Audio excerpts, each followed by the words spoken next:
Hola, ¿cómo les va?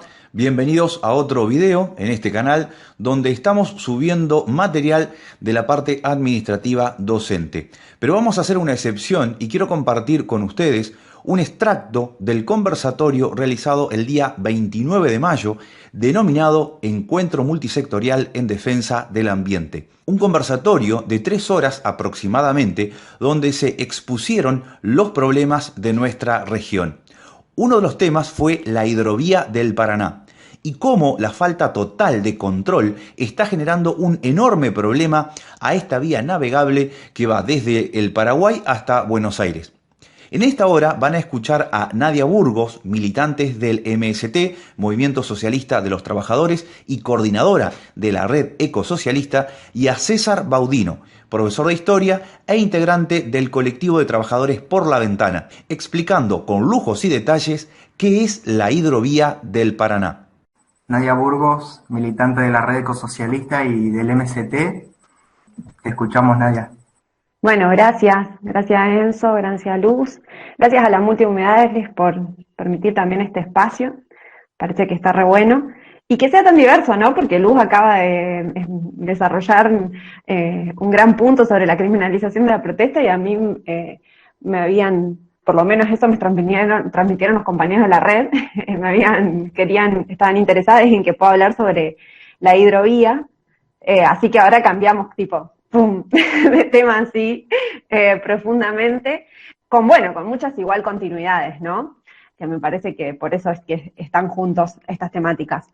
Cuando me preguntaron hoy más concretamente sobre qué pensaba hablar, lo primero que contesté fue hidrovía y modelo productivo, porque me parecía que era central que lo podamos pensar desde esta perspectiva, ¿no? Y lo primero que quiero hacer es desterrar la palabra hidrovía.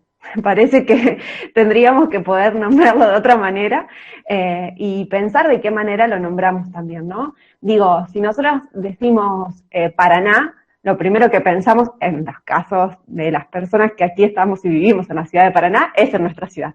Pero antes que eso pensamos en el río. Y en ningún momento pensamos al río en términos de un lugar para transportar cosas, digamos, ¿no? Generalmente uno piensa en el río y piensa en todo lo que el río significa en términos de acumulación de capital social y generacional, es decir, qué nos han transmitido el río y qué experiencias hemos hecho del río. Resulta que el río desde Paraguay hasta la desembocadura con el océano, de repente, o con el mar, de repente, toda esa cuenca gigante hoy está siendo dirigida y pensada por sectores que nada tienen que ver con quienes vivimos cotidianamente a los bordes de ese río y con quienes creamos comunidad, digamos, ¿no? Con ese río. Entonces, hay que pensar otra manera de nombrar a todo este enclave y a toda esta, de hecho, cuenca, ¿no? Que no sea como hidrovía, porque en realidad eso responde a un modelo que es un modelo privatizado, que es un modelo de vía y de transporte de mercancía. En nuestro país, la hidrovía como tal surgió en 1995, ¿no? Cuando se privatiza por primera vez, que lo hace, por suerte ahora podemos nombrarlo porque ya le llegó la justicia biológica al señor Menem, porque en otro momento si lo nombrábamos teníamos que, nos asustábamos todos. Menem la privatiza y la concesiona a una empresa belga y parte argentina. La privatiza y la concesiona con el objetivo de realizar una vía transportable y navegable que cumpla con algunos requisitos que eran ni más ni menos poder transportar por todo el río Paraná, por toda la cuenca del Plata, lo que se producía no solo en nuestro país, sino también en países cercanos como Paraguay, Brasil, Uruguay, etcétera, ¿no? Esta privatización se hace para el dragado, el balizado y el señalamiento. Y además, como está privatizada, los peajes para poder formar parte y sumado también a esto es la entrega de todos los puertos y el control de lo que allí se traslada y se comercializa.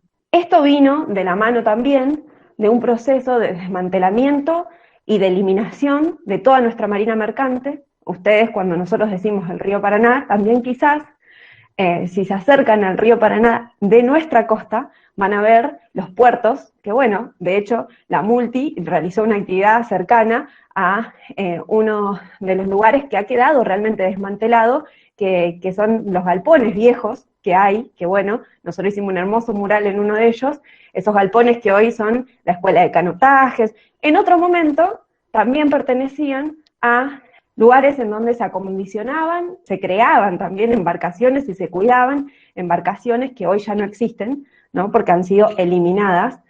Bueno, está también la escuela técnica ahí, que generaba un edificio totalmente vinculado al puerto, que hoy tampoco existe.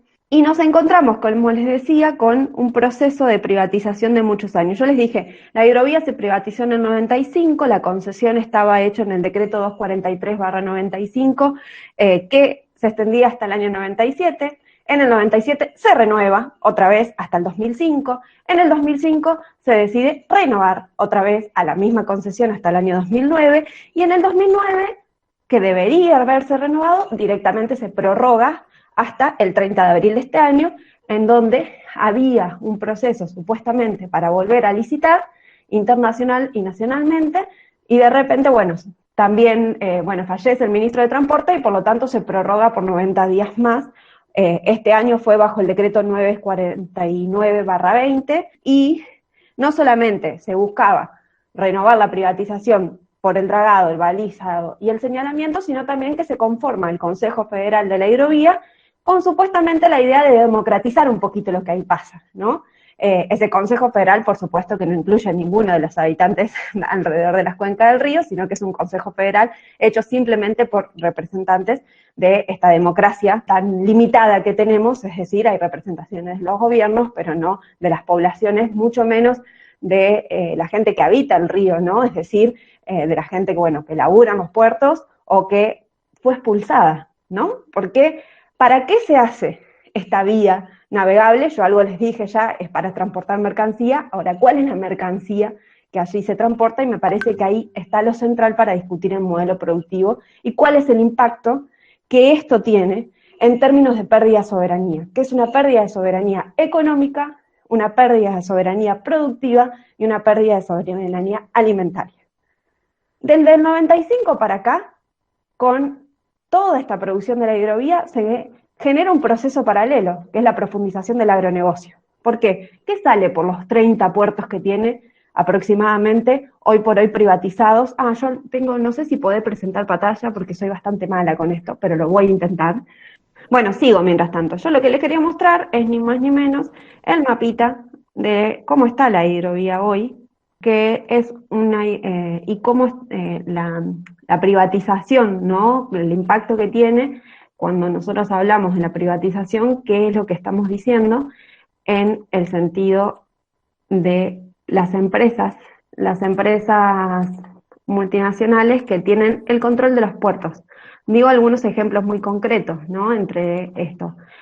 Por ejemplo, el puerto de Diamante tiene las concesiones de Cargill, es decir, quien tiene la balanza y quien carga los barcos en el puerto de Diamante, que fue un puerto que se hizo a nuevo por el Estado entrerriano, es Cargill, es una multinacional, ¿no? Entonces, ¿por qué es tan importante que para estos sectores lobistas internacionales, digo, quién está atrás de la privatización de esta hidrovía? Ni más ni menos que empresas como Cargill, empresas como Boone, como Midland, como Dreistus, lobistas argentinos del agronegocio, lobistas de derecha, porque yo les comenté, todos los gobiernos sostuvieron la hidrovía, digamos del 95 hasta acá, y sostuvieron la hidrovía porque no solo le daban la privatización, sino que daban subsidios que son multimillonarios, es decir, lo que estos lobistas quieren es que la privatización de esa vía también haga una exclusión de cualquier control del Estado.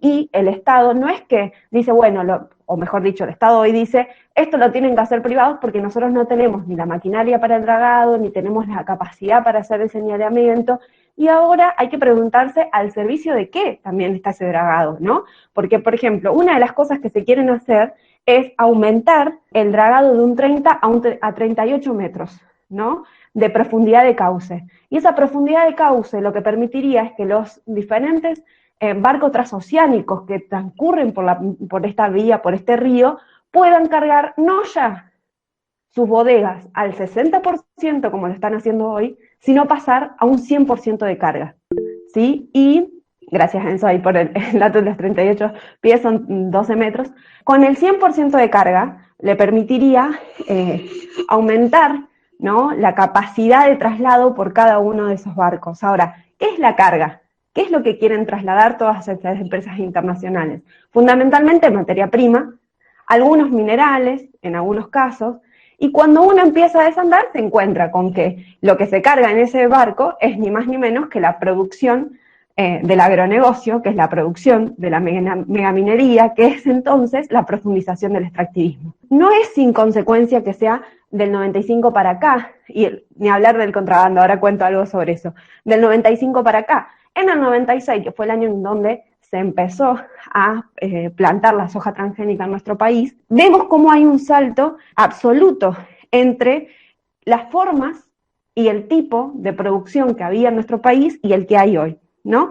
En el 96 había alrededor de casi 6.700.000 hectáreas ocupadas por alguna de las producciones, ¿no?, agrícola. En ese año, el 5% de la soja sembrada era una variedad transgénica, ¿sí? Recién ingresaba. Y eran, les decía, 6.700.000 hectáreas que se utilizaban para esto. En el año 2019, es decir, del 95 hasta el 2019, el salto cualitativo fue prácticamente del 100%, es decir, pasaron a ver casi un 100% de las áreas sembradas por trigos que pertenecen a variedades modificadas genéticamente, por cultivos que pertenecen a variedades modificadas genéticamente.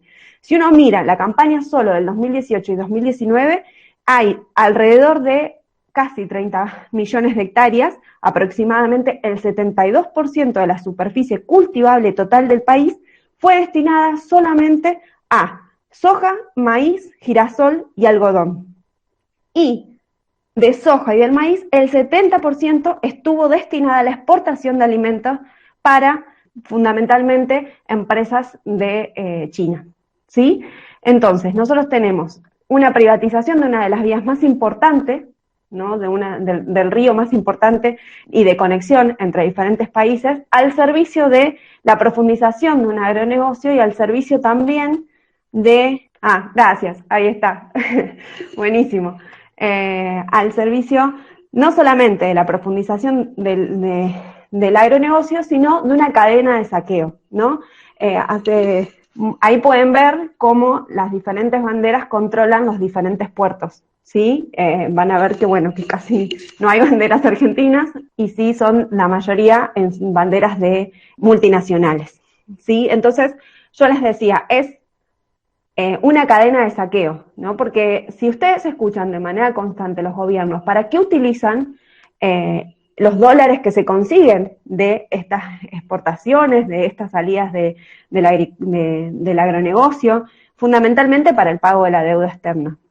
Una deuda externa que tiene un mecanismo concreto, que es un sometimiento a los pueblos para generar más ajuste, para generar la entrega de los bienes comunes, la privatización, como les decía hoy, de un capital social que es acumulado generacionalmente, es decir, para que estas banderas estén ahí, hay que expulsar a los pobladores, fundamentalmente, que viven en todo este territorio, hay que expulsar las formas de vida con ese territorio, porque el dragado, por ejemplo, también impacta muchísimo en la vida de los peces, por poner un ejemplo muy concreto, y entonces hay cientos de familias que vivían alrededor de los ríos y que toda su economía estaba alrededor de una pesca familiar que además, ni hablar si tenemos que hablar ¿no?, de las consecuencias de la pesca industrializada, que es brutal, ¿no?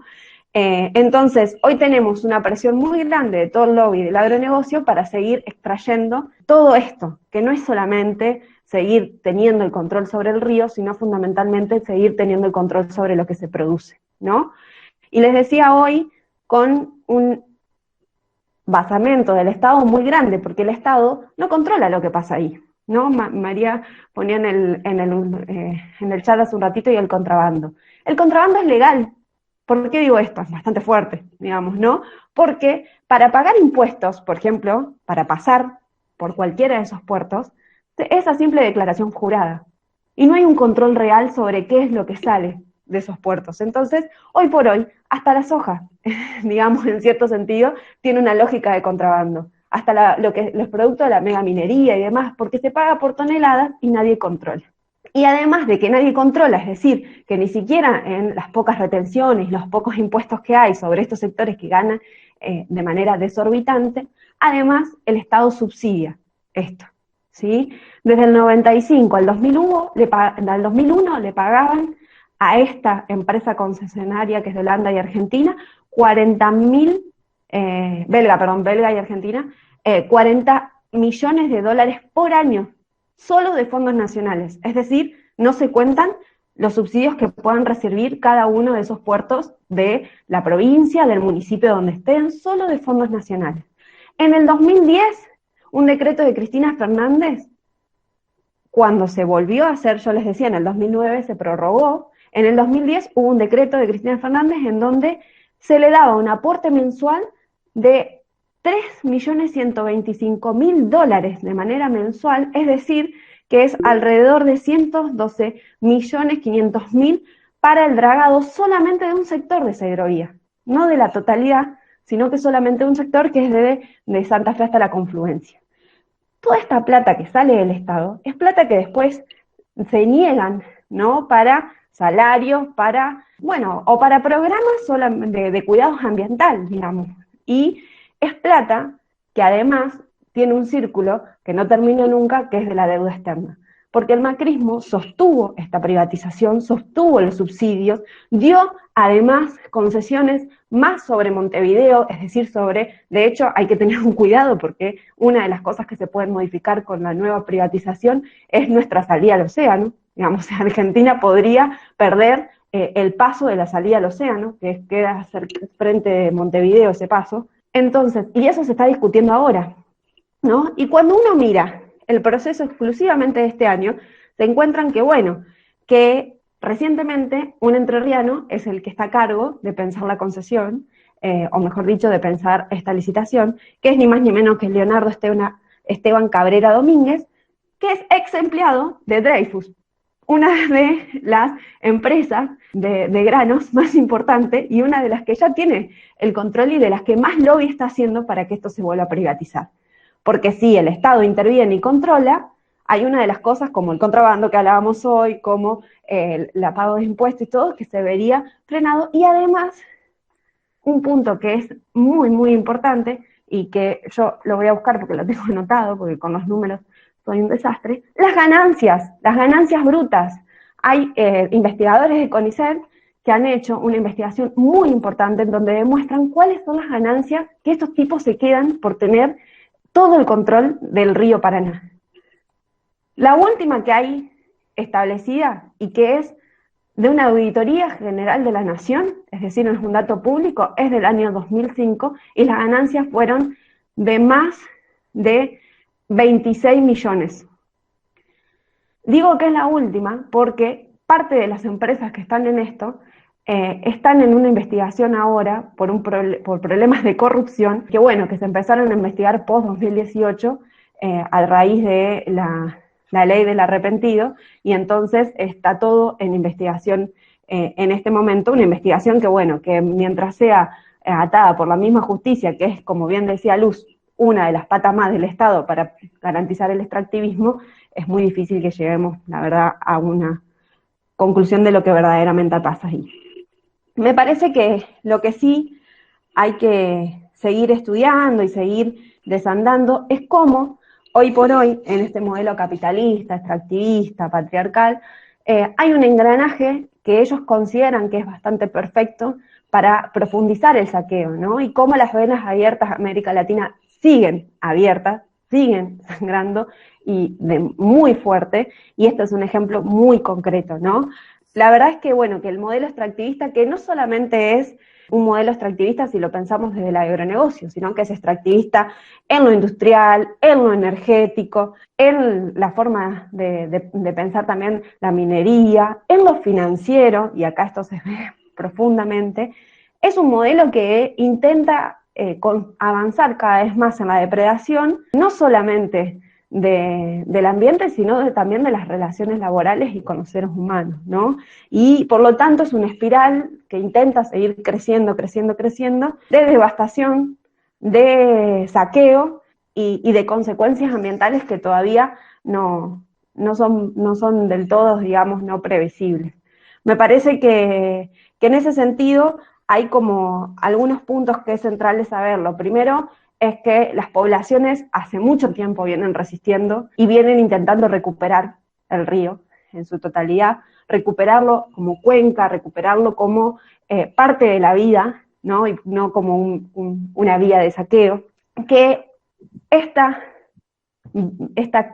autopista de agua que hoy funciona 24 horas y los 365 días del año, es decir, todo el tiempo hay algún buque, saliendo, digamos, y llevándose la producción, no hace más que responder a una lógica que es totalmente alejada a la lógica de las poblaciones, y que por eso es necesario también pensar cómo recuperamos todos estos puertos, cómo recuperamos las decisiones respecto de qué ocurre en nuestro territorio.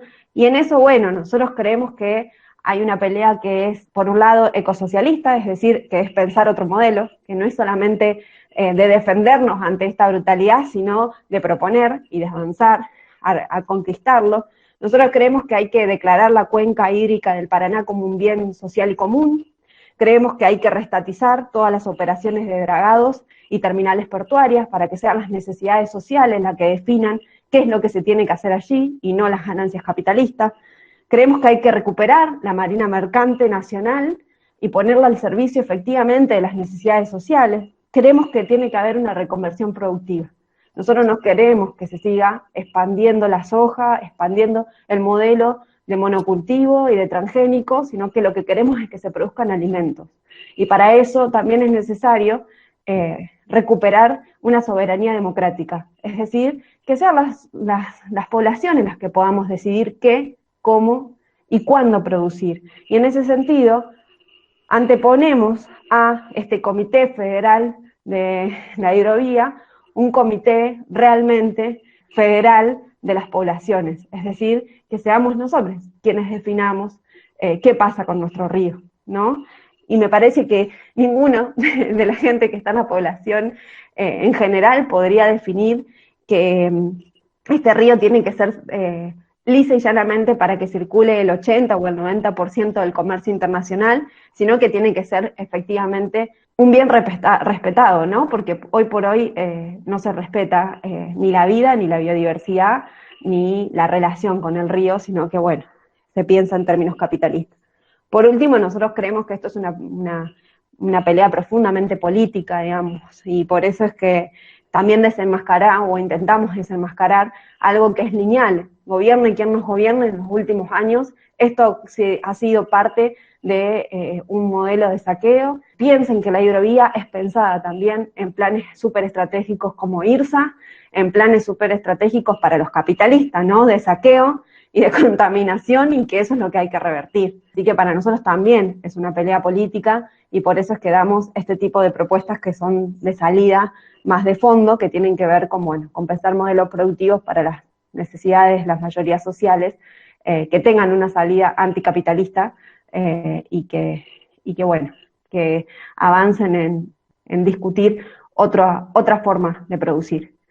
Me colgué ahí hablando y no leí más el chat, así que leo ahí un poquito, o si quieren alguien intervenir. Gracias, Nadia. No, ustedes. Hay algunos comentarios respecto, bueno, al tráfico de drogas, también a lo que es la trata o el esclavismo, la esclavitud encubierta. Y un comentario también interesante de Esteban Rossi, que dice que en 2016 se declararon 47,7 millones de toneladas de soja con un costo del peaje de $3,06 la tonelada, y eso solo en soja.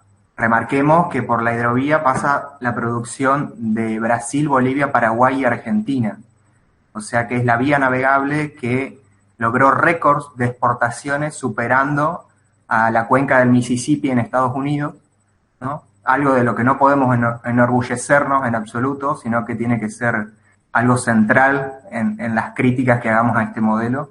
Y sobre todo me quedo con esto de repensar los términos y de repensar este nombre que se le ha impuesto a la hidrovía, que es la sociedad anónima que se constituye entre Jean de Null y EMEPA en el 96, y pensar que es un río natural, que es un corredor biocultural por el que se han esparcido las semillas y los pueblos, y es sobre todo un río libre para pueblos libres. Eso es lo que tenemos que poder tener en un horizonte de construcción de soberanía ecológica, ¿no?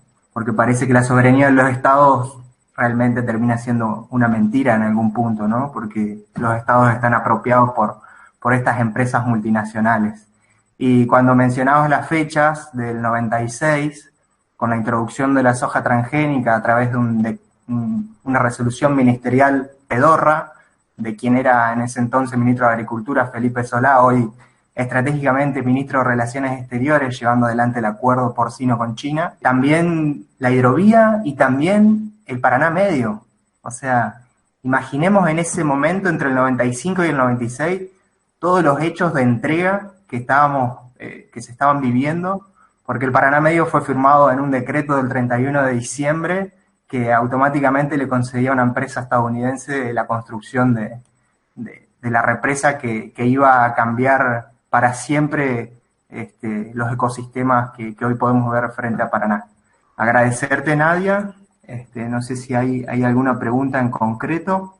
Y bueno, un poco poder historizar el momento en el que estamos y que esto que hacemos llamar IRSA no empieza cuando el IRSA desembarca en Latinoamérica, sino que también tiene que ver con el Plan Cóndor y también tiene que ver con años anteriores.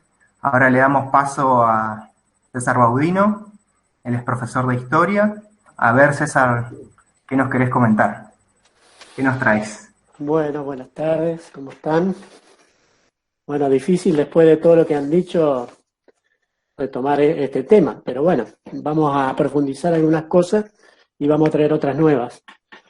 De esto último que decías vos, Enzo, bueno, acá la tenemos presente a María Lucrecia Bracer, que en los años 90, junto a Tiso Fioroto, Negro Aguirre, que lo veo acá, que somos los más mayores, estuvimos resistiendo al Paraná Medio, y bueno, me parece que a lo mejor al final podemos retomar algunos testimonios de los compañeros aquí presentes, porque fue una lucha muy importante y ganada, que no es poco. Bueno, primero este tema es multifacético, ustedes podrán ver que tiene una infinidad de aristas, por lo tanto hay que tratar de centralizar o buscarle un hilo conductor. Esta gente que nombraba está vinculada al río, a la música, a la cultura, es decir, hay una cuestión que nosotros podríamos destacar desde la multisectorial, esta faceta que quizás todavía no la hemos explorado lo suficiente, porque tenemos grandes poetas, grandes músicos que le cantan, que le escriben, que le relatan al río Paraná. Voy a hablar desde una perspectiva más clasista, desde los trabajadores, porque me parece central que uno se ubique desde dónde va a hablar, porque tiene que ver con la concepción que uno tiene y de qué va a proponer para desarrollar este tema. Soy parte del colectivo de Trabajadores por la Ventana, soy simpatizante de Izquierda Socialista en el FIT, Frente de Izquierda Unidad, y bueno, y esta investigación la vengo realizando hace un tiempo, hace ya casi un año, recolectando datos de diferentes autores, perspectivas y demás. Bueno, voy a intentar con unas pantallas, a ver si me sale. Nadia, vos tuviste inconveniente, a ver si yo soy más bruto en esto, pero vamos a ver.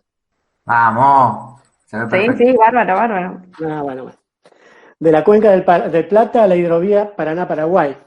Bueno, saqueo, depredación ambiental y semicolonización. Bueno, como decía Nadia, se nos ha expropiado el tema del río, de la vivencia, de las personas que vivimos a la vera, y se habla en términos mercantiles de hidrovía.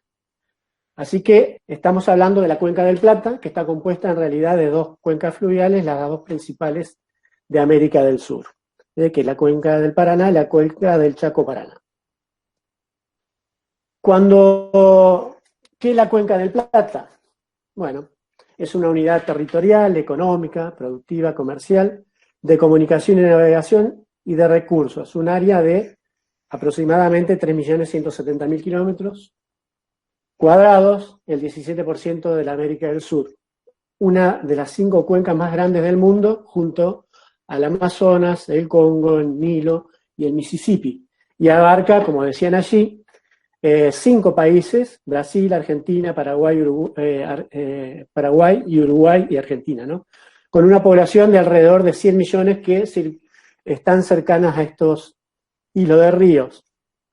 Tengamos en cuenta que en un informe que hizo Tirso Fiorotto, presente aquí hace un tiempo, él hablaba de 7.700 y pico hilos de agua que surcan solamente la provincia de Entre Ríos. Así que fíjense que estamos arriba del acuífero Guaraní, que es el conjunto fluvial de cuencas del río del Plata, forma su principal sistema de recarga. Se trata de una reserva de agua dulce más importante del planeta. Y ustedes saben que en la geopolítica, en la geoestrategia de los imperialismos, ya sea europeo, el chino o el americano, hay una disputa muy grande por todo lo que sea el tema del agua. Bueno, y acá podemos nombrar cientos de ríos que son subsidiarios del río Paraná y del río Uruguay, ¿no? Bueno, hablamos del Gualeguay, del arroyo Nogoyá, por acá había un compañero invitado de Gualeguaychú, el río Gualeguaychú y demás. Fíjense que la cuenca del Plata es una gran reserva entonces de agua. Está el acuífero Guaraní, que es una de las reservas de agua potable más importantes, y una biodiversidad extraordinaria. Aquí se producen, bueno, como decía Nadia, 200 millones de toneladas de granos, en 200 millones de hectáreas destinadas a la ganadería, además de la riqueza forestal. Se deforestaron 70 millones de hectáreas en los últimos 20 años, y hoy en la Argentina, por ejemplo, según el informe que estaba leyendo estos días, las provincias que encabezan el mayor desmonte en la actualidad son las provincias de Santiago del Estero, y le sigue la provincia de Salta. Yo cuando era chico vivía en el campo, y mi casa, alrededor de mi casa era todo monte. Hoy que vive un primo y una tía mía en la zona de Tabosi, acá a 70 kilómetros, hoy en esa zona no hay ningún monte. Está todo talado para la producción, sobre todo el monocultivo de la soja. Bueno, acá están las ciudades más importantes de América del Sur, que ustedes podrán ver ahí, que es Brasilia, Asunción, Montevideo, Buenos Aires, etcétera, etcétera. Bueno, ahí está el mapita que mostraba Nadia, y está la cuenca de la hidrovía Paraná-Paraguay, que, bueno, todos sabemos que el río Paraná nace en el Brasil, y que fue habitado y navegado por los pueblos originarios, desde muchísimo antes que vinieran los europeos a nuestro continente. Bueno, acá hay algunos otros datos: 4.880 kilómetros con 17.000 kilómetros de afluentes, agua dulce, navegable todos los días del año, de gran calado. Bueno, ahora se está hablando de un mayor calado, de 12 a 14 metros de profundidad y de 70 de ancho del río Paraná, que esto significa meter barcos de océano a un río de cuenca, de llanura. Es decir, es una locura muy grande, por esta lógica del capitalismo, por esta lógica de la ganancia, por esta lógica del saqueo y del extractivismo, llevándose por encima a las poblaciones, a los pescadores artesanales y a toda la biodiversidad. Circulan por el río Paraná, y ustedes habrán visto imágenes, sobre todo lo que es la zona desde Timbúes a San Nicolás, en la provincia de Santa Fe, unos 5.000 buques por año. Se exportan unas 100 millones de toneladas de productos, ¿no? El 85% de las exportaciones argentinas salen por ahí. Pues el otro porcentaje está en los puertos de la provincia de Buenos Aires, en el puerto de Quequén y en el puerto de Bahía Blanca sobre todo, pero fundamentalmente es la cuenca del río Paraná por donde salen la mayoría de la producción. Bueno, por supuesto que hay tierra fértil, agua dulce para beber y regar, aunque bueno, esto está, el agua que estamos bebiendo y es de dudosa calidad porque todos saben que los pesticidas, los agrotóxicos, van a los subsidiarios del río Paraná, a los arroyos, a los ríos, y bueno, y esto se está comprometiendo incluso el agua potable que estamos consumiendo. Por el río Paraná, bueno, les decía que obviamente, sobre todo los guaraníes, que eran pueblos horticultores, que eran pueblos navegantes, que hacían canoas con el árbol del timbó. Bueno, esto yo lo denomino la cultura del agua, esas culturas que producían maíz, zapallo, calabaza, mandioca, y que eran vinculados y parte misma del río Paraná. Bueno, las fundaciones de las ciudades, saben que la fundación de Buenos Aires, la fundación de Asunción, fueron por los colonizadores, el mismo Belgrano y San Martín, tanto Belgrano en 1812 que iza la bandera argentina por primera vez en la barranca del río Paraná, la batalla de San Lorenzo, unos años más tarde, San Martín, que es la primera derrota de los realistas acá en el suelo argentino, la vuelta de Obligado en 1845, donde la resistencia argentina, que era muy precaria, los barcos ingleses y franceses, le ponen unas cadenas al río Paraná para evitar que pasen y abran el libre comercio hacia el Paraguay. Esto no se logra, sí se logra un año más tarde, en 1846, cuando las tropas argentinas al mando de Mansilla, de Lucio Mansilla, derrotan a los ingleses y a los franceses, y bueno, y se reconoce la soberanía de la Confederación Argentina en ese momento, de la Confederación Rosista, más allá de Rosas, se reconoce la soberanía argentina sobre las aguas del río Paraná. Y obviamente que la guerra del Paraguay, que fue tan significativa para los pueblos del sur, esa masacre que las clases oligárquicas de la Argentina, con el Partido Unitario de Mitre, los colorados uruguayos y el imperio luso brasilero, hicieron trizas al pueblo paraguayo porque tenía un proyecto soberano, proteccionista, autónomo y no abierto al comercio como pedían las potencias mundiales, ¿no? Así que sobre el río Paraná ha pasado muchísimo. El modelo agroexportador, ustedes habrán visto, lo habrán estudiado en la secundaria, que se desarrolla aproximadamente entre 1880 y 1930, donde ustedes ven en ese mapita que todas las vías férreas van a desembocar en el puerto de Buenos Aires, prácticamente todas, en forma de abanico, y eso va a crear una macrocefalía mayor a la que ya existía desde el virreinato para acá, poniendo a Buenos Aires en el centro del poder en la Argentina, es decir, las provincias, el país, el virreinato, luego la Confederación o lo que es la República Argentina, se liberó del yugo español, luego pasamos al yugo inglés, pero también al yugo de los porteños, que siempre han tenido un estatus mayor sobre las provincias y han decidido sobre nosotros. Bueno, en esa etapa, Rosario se convierte en capital del cereal, como lo es ahora. La Bolsa de Rosario, la Bolsa de Comercio de Rosario, es el testimonio más grande y elocuente de lo que es el proyecto de la hidrovía que planean los poderosos del mundo sobre nuestro río. El grito de Alcorta sucedió en este tiempo, donde los pequeños arrendatarios y propietarios hicieron una gran movida por la propiedad de la tierra y por lo abusivo de los arrendamientos, etcétera, etcétera. Es decir, que el río Paraná ha tenido en nuestra historia un rol central, ha tenido un protagonismo excluyente respecto a nuestra historia y nuestro destino. En la época pasada de los 30, cuando ya empieza el peronismo y demás, o empiezan las juntas reguladoras de carne, del azúcar, del limón, de los cereales, se crea el IAPI, el Instituto Argentino para el Intercambio, que era una forma que después lo voy a explicar, que tiene que ver con los precios máximos, los precios mínimos y demás. una flota fluvial del Estado, la empresa de líneas marítimas de la Argentina, crece el polo industrial entre Buenos Aires y Rosario, la ELMA, bueno, en los años 50, la flota argentina mercante era una de las más importantes y más modernas del mundo, inclusive más moderna que la norteamericana.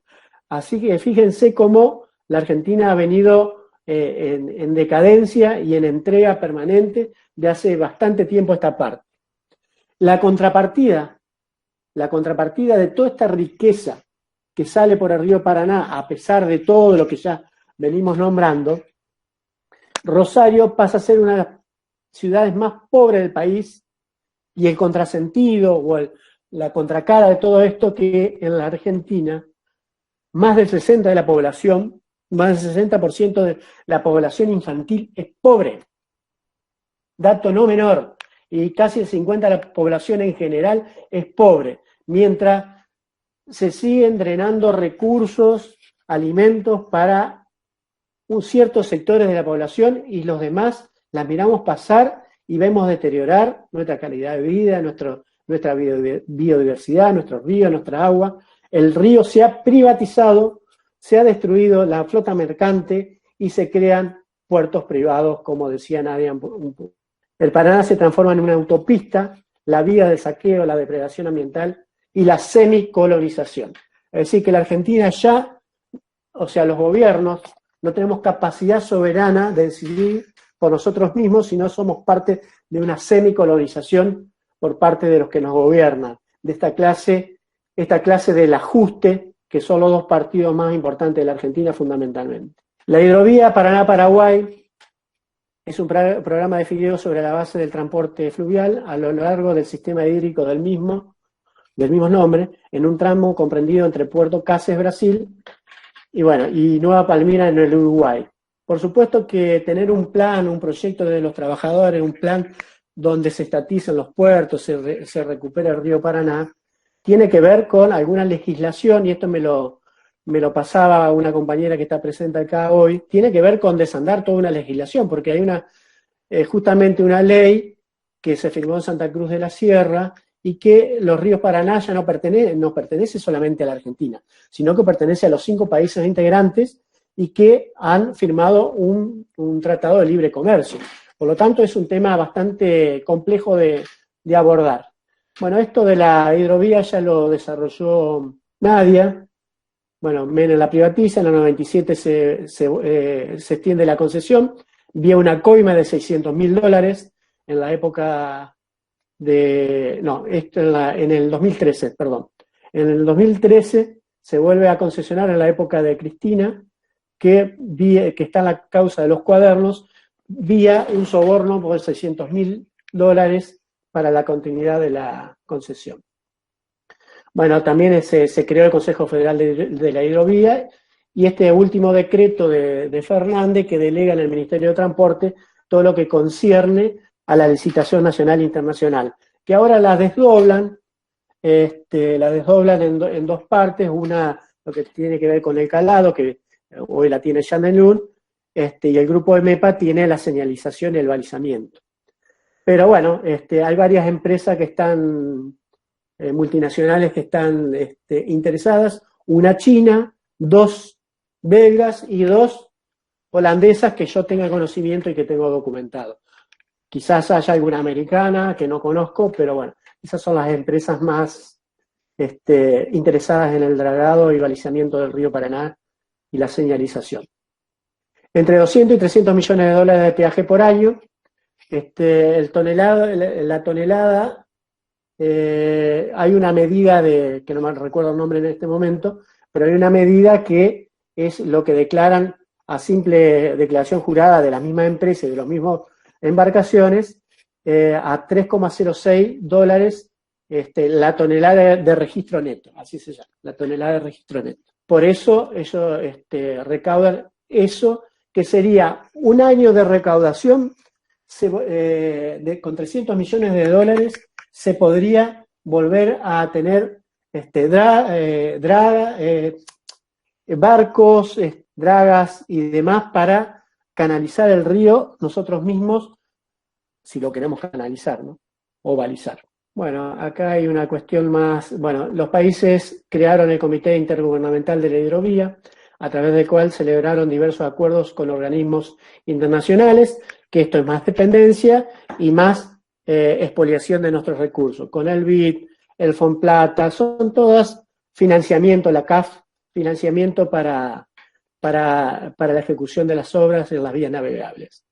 Los análisis realizados indican que la soja y sus derivados son los productos más importantes en volúmenes a transportar por la hidrovía, seguidos por el hierro y los combustibles. Sobre todo, los metales provienen de Bolivia. Ustedes saben que Bolivia no tiene acceso al mar por el Pacífico por un problema con Chile, así que la mayoría de los productos metalíferos salen por el río Paraná, mucho más largo para ellos, pero por nuestro río Paraná. Y a partir de estos convenios que existen con los países miembros. Bueno, las consecuencias socioambientales de la hidrovía se llega, bueno, a esto que ya se nombró, a 14 metros de profundidad. Se rectificaron meandros, destruyeron islotes, lanzaron sedimentos sin tratar a las costas, se extrajeron 200 millones de metros cúbicos de sedimentos. Bueno, y este es un tema que ha salido en la agenda pública en los últimos temas, el tema de las arenas silíceas, y que hay algunas denuncias incluso acá por algunas organizaciones ambientales de la provincia, de la ciudad, en Isla de Libicuí.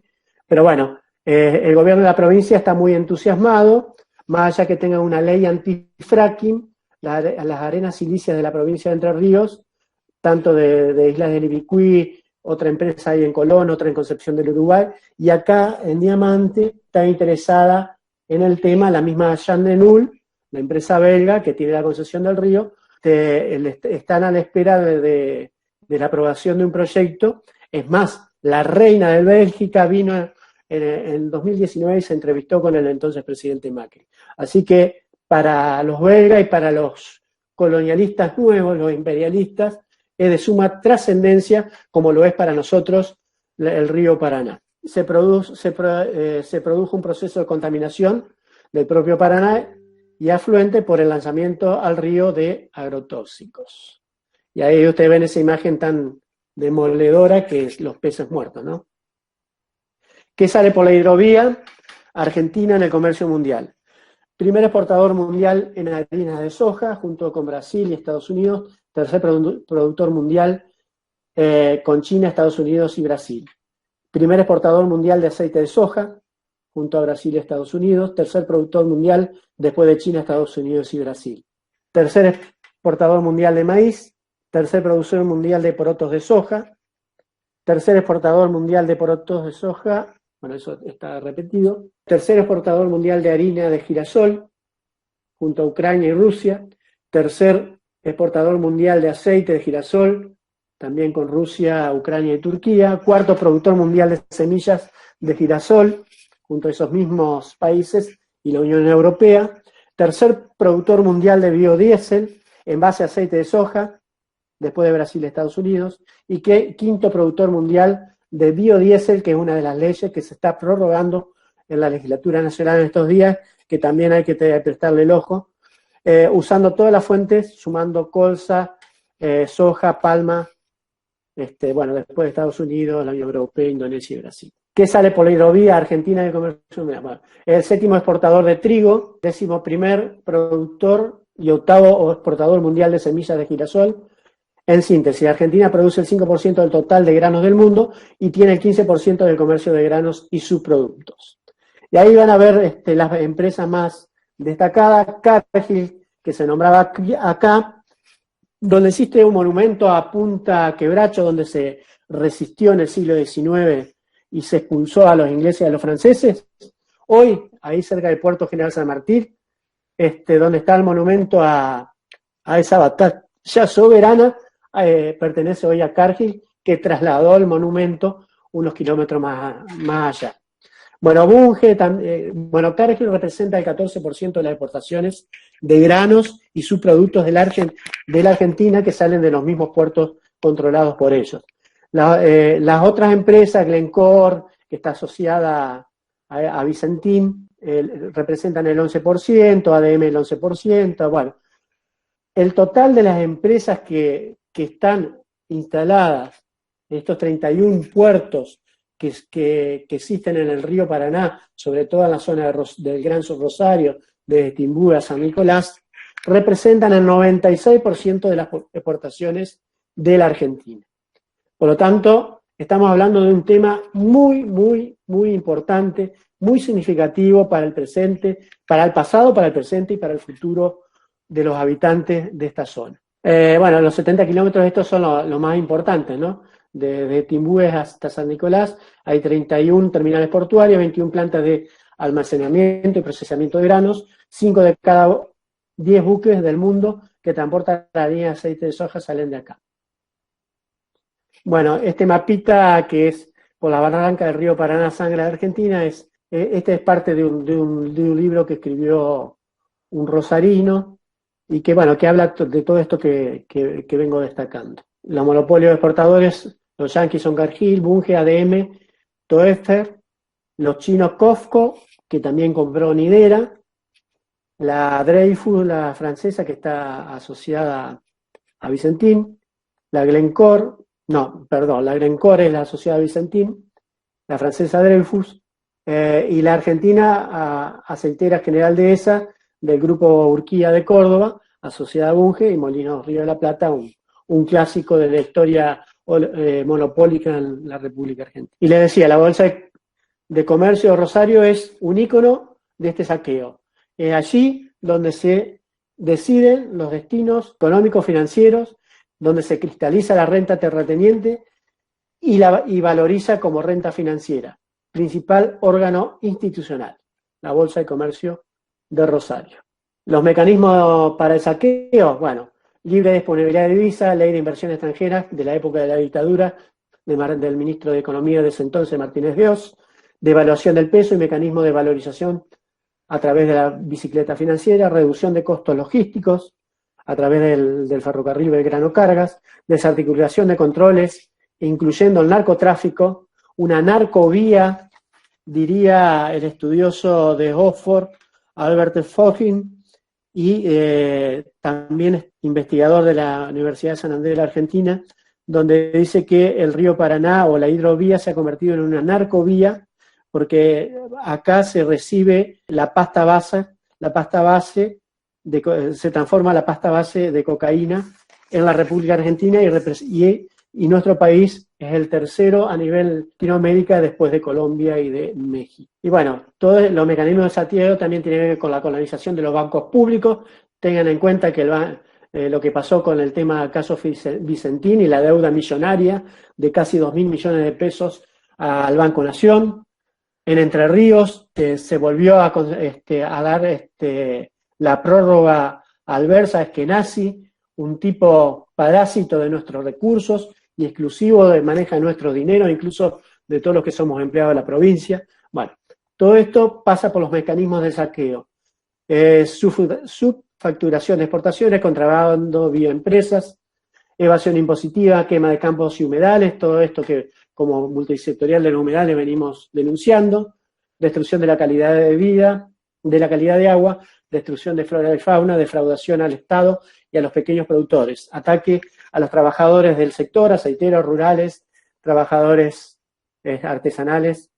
En síntesis, se fugan como mínimo 20.000 millones de dólares por año. La nueva hidrovía, bueno, esto de poner barcos más grandes, que son los Panamex, que son los que pasan por el canal de Panamá, y hay unos nuevos Panamex.